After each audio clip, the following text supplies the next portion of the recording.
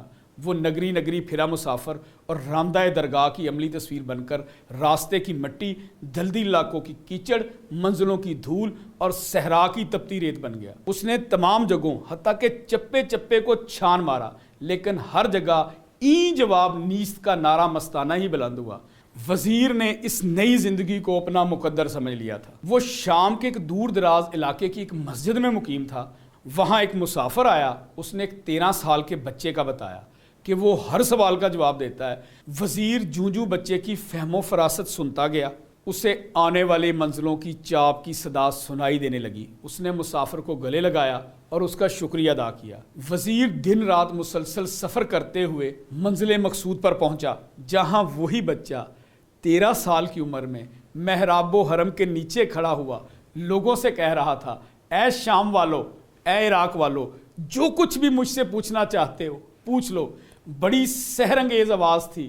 اہل علم کے چلتے ہوئے قافلے رک گئے۔ دیکھنے والوں نے اس بچے کی طرف بہت غور سے دیکھا۔ کیا عمر تھی اور کیا دعویٰ تھا۔ لوگوں کو کم سنی کے اس دعوے پر یقین نہیں آیا، جن کے بازو علم کے سمندر میں تیراکی کرتے ہوئے شل ہو گئے تھے اور جن کے پاؤں تحقیق کے کوچوں میں چلتے چلتے آبلوں سے بھر گئے تھے، وہ اہل کمال یہ آواز سن کر ٹھہر گئے اور پھر اس بچے پر سوالات کی بارش کر دی، مگر وہ بڑے اعتماد سے جواب دیتا رہا۔ عقل سربا گرے باں تھی اور بڑے بڑے جہاندیدہ آنکھوں ہی آنکھوں میں ایک دوسرے سے پوچھ رہے تھے، کیا یہ بھی ممکن ہے؟ وزیر کی خوشی دیدنی تھی۔ بچہ جب سب کے سوالوں سے فارغ ہوا تو اپنے گھر کی طرف روانہ ہوا۔ چند لمحے بیشتر بچے کو احساس ہوا کوئی اس کے پیچھے آ رہا ہے۔ اس نے مڑ کر دیکھا تو شکستہ حال مسافر کو پہچان لیا۔ یہ اجنبی چند لمحے بیشتر کی محفل میں موجود تھا اور ویشیوں کی طرح بڑی ہوئی داڑھی اور اس کے منتشر بال اس کی ذہنی پراگندگی کو ظاہر کر رہے تھے۔ بچے نے مسافر کو شیریں لہجے میں کہا، اس کا جو بھی سوال ہو وہ بلا جھجک کہہ دے، جو رازداری کی وجہ سے وہاں نہیں کہہ سکا۔ وزیر 13 سالہ بچے کے غیر معمولی فضل و کمال، لفظوں کی کرشمہ سازیوں اور معجزاتی عقل سے تو پہلے ہی متاثر تھا۔ بچے کی پیشن گوئی اور اسے اندر سے پڑھنے کی صلاحیت نے دنگ کر دیا۔ اس نے اپنا سارا حال اس غیر معمولی بچے کو سنایا۔ بچے نے انتہائی باوقار لہجے میں کہا، معزز وزیر، یاد رکھو جب لوگ تمہیں تکلیف میں اکیلا چھوڑ دیں گے، جان لو اللہ سبحانہ تعالیٰ تمہارے کام کا ذمہ خود لینا چاہتا ہے اور انہی کاموں میں مصروف ہوتا ہے۔ یہ تمہارے سوال کا جواب ہے، جا کر بادشاہ کو بتا دینا۔ دنیا اور تاریخ اس 13 سالہ یتیم، نادار، مفلس اور نابغہ روزگار بچے کو فرزند قریش محمد بن ادریس حضرت امام شافعی رحمۃ اللہ علیہ کہہ کر بلاتی ہے اور دل پر لکھتی ہے۔ انشاءاللہ جلد ہی بااختیار درخشاں اور تبندہ ماضی کے 2 گمشدہ سنہری اور اساطیری کردار امام شافعی رحمۃ اللہ علیہ اور ان کی عظیم ماں کی ناقابل تسخیر ٹریننگ اور ان کی 15 سالہ زندگی کا احاطہ ہوگا۔ دنیا کے سب سے بڑے آئی کیو کے حامل اس بچے کی کیس سٹڈی آدھی دنیا کی عقل کے نام سے اپلوڈ ہوگی۔ کیپ واچنگ سر۔ اگر آپ کو یہ کیس سٹڈی پسند آئی ہے تو اسے ضرور کسی نہ کسی کے ساتھ شیئر کریں۔ بہت بہت پیار، حماد رضا۔